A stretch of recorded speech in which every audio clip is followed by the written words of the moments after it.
vamos para uma entrevista agora que interessa absolutamente todo mundo. A gente está falando de inflação. A gente está vivendo um período de alta de preço de commodities, o barril do petróleo também está em alta e isso está acontecendo durante uma desvalorização inacreditável do real, ou seja, R$1 está comprando cada vez menos dólar. Esses são alguns dos fatores que estão pressionando a nossa inflação. Para você ter uma ideia, em agosto o IPCA teve a maior alta dos últimos 21 anos e a expectativa dos especialistas é de que os próximos meses sigam nessa tendência, ou seja, a inflação vai ser resiliente. A gente convida aqui então a economista-chefe da Panambi Capital, é uma empresa especializada em mercado financeiro, a Tatiana Pinheiro. Tatiana, muito bom dia, você nos ouve bem?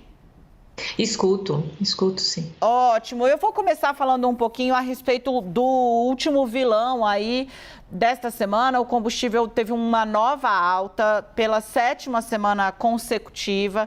O Brasil politizou tudo, conseguiu politizar até a inflação, até a alta dos combustíveis.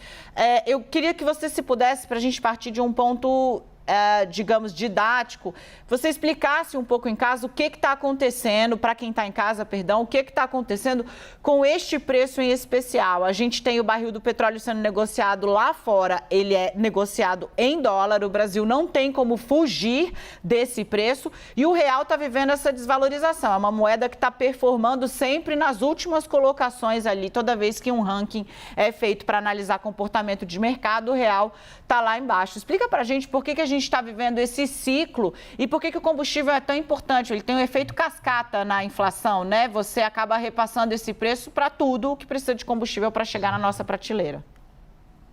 É isso, o combustível ele entra na cadeia produtiva, seja no transporte dos produtos, né, não só a gasolina, principalmente o diesel, mas também ele entra numa série de, na produção de petroquímicos, na produção de químicos, na produção de plástico, toda essa parte química, você pode imaginar, o insumo básico é o óleo, né, é o petróleo, né, então você tem o combustível, o óleo de petróleo numa grande parte, numa importante parte da cadeia produtiva de tudo, né? O plástico, as embalagens, né, de plástico ou de material que não é papelão, ela é derivada do petróleo. Aí você tem o petróleo na parte de transportes, como eu disse, também influencia o produto final de quase todos os bens finais, né? Então você tem um impacto bastante forte. E aí quando você tem um período onde o preço lá fora, né, no mercado internacional está alto e a nossa moeda está enfraquecida, que é o caso agora, então você tem uma pressão maior e entra em quase todos os preços finais da economia, porque ou passam por embalagem, ou passam por algum conteúdo químico que vai óleo, ou passa por transporte, né? Passa pelo custo do transporte. Tatiana, a gente tem alguma saída a curto prazo? Será que a gente vai ter que ressuscitar os fiscais do Sarney, alguma coisa assim? Porque a gente, por exemplo, mais cedo estava noticiando o aumento do IOF.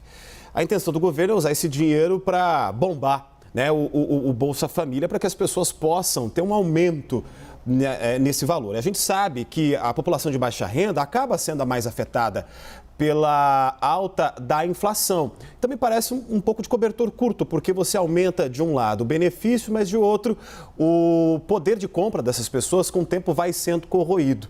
Tem algum tipo de expectativa de vislumbre à frente desse cenário? O vislumbre é política monetária, né?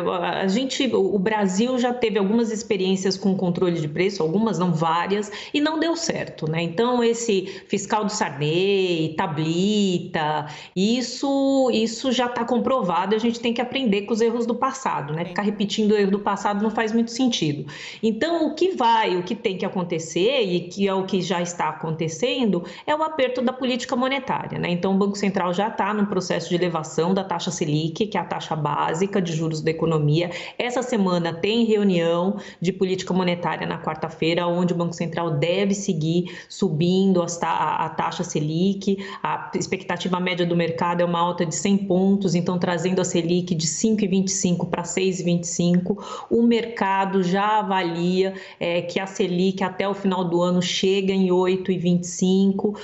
Tem uma parte dos analistas esperando que entre no ano que vem o Banco Central ainda nas primeiras reuniões continue aumentando os juros e com isso você faz o acerto de juros. A taxa de juros do Brasil estava muito baixa, extremamente estimulativa à atividade econômica, grande parte da crise do Covid já passou, então agora é a hora de a gente começar a acertar os ponteiros, seja na política monetária, que já está acontecendo, seja na política fiscal. Tatiana, perfeito. Você tocou em 2 pontos, né? O presidente do Banco Central, Campos Neto, disse essa semana que vai levar a Selic aonde tiver que levar para segurar a inflação. Ok, muita gente diz que isso tem um efeito, claro, é um instrumento que a gente tem hoje mais assertivo para tentar conter essa escalada de preços que está mostrando muita resiliência, mas muita gente diz que a nossa inflação não é uma inflação de demanda, então que esse alcance da medida seria limitado. E aí eu queria combinar 2 fatores que a gente tratou aqui.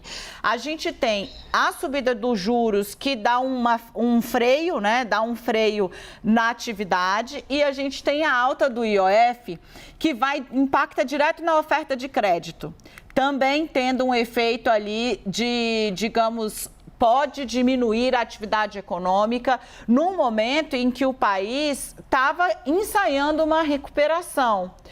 A impressão que eu tenho é que a gente está vivendo uma confluência de fatores que busca-se o mal menor, né? Já que resolver tudo de uma vez só, dado o tamanho da crise, inclusive por conta da pandemia, vai ficar difícil. Você trabalha com cenário de juro de 2 dígitos, por exemplo, em 22 e acha que o crescimento de fato está comprometido para 22, como todas as casas fizeram na última semana uma revisão de economia PIB para baixo?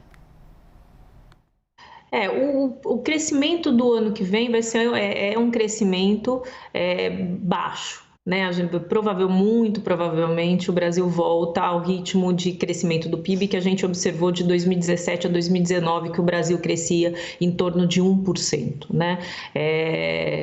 Agora, isso pensando no aperto da política monetária, pensando que o estímulo fiscal ele diminui, né, mais um pouco no ano que vem, pensando que o mercado de trabalho ele vai continuar ainda muito enfraquecido, com a taxa de desemprego bastante alta, com bastante gente fora do mercado de trabalho, pensando no grau de endividamento das famílias que já está bastante elevado e que num ambiente onde você tem aumento de taxa de juros, o crédito vai ficar mais caro, então é menos crescimento.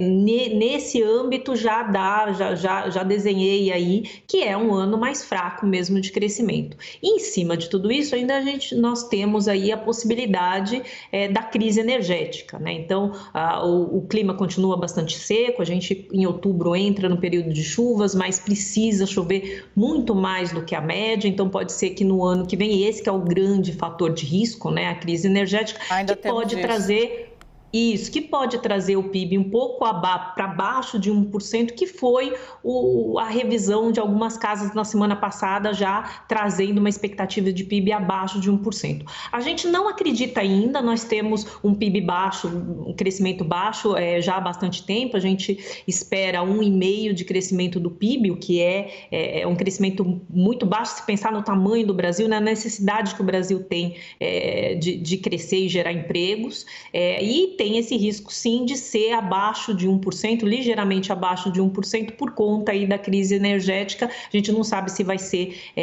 necessário um racionamento. Quanto mais o tempo passa, as chuvas ficam, o clima continua seco e o governo posterga algumas decisões mais definitivas, né, mais incisivas de controle de consumo, vai aumentando a probabilidade da necessidade de racionamento. Então, sim, tem essa possibilidade, que foi o que as casas mostraram aí durante a semana passada. Agora, com relação à taxa de juros, 2 dígitos, eu acho que a gente precisa de mais informação para chegar a projetar a necessidade da Selic voltar a 2 dígitos.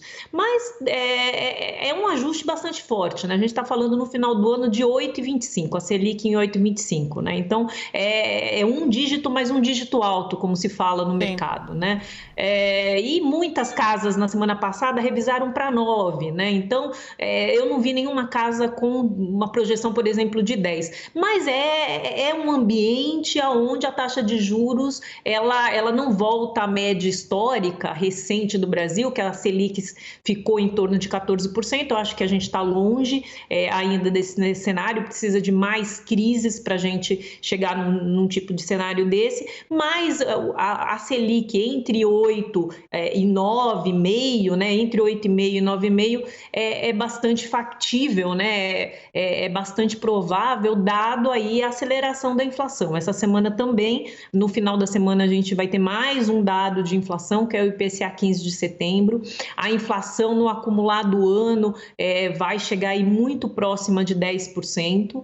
A meta de inflação é 3,75, 3,5 para o ano que vem, então tem aí um espaço, né, de 10 para 3,5, que é a meta do ano que vem. Você tem aí o que fazer bastante força para trazer essa inflação para baixo, né? Então, um cenário onde a Selic fica aí no 1 dígito alto é o mais provável.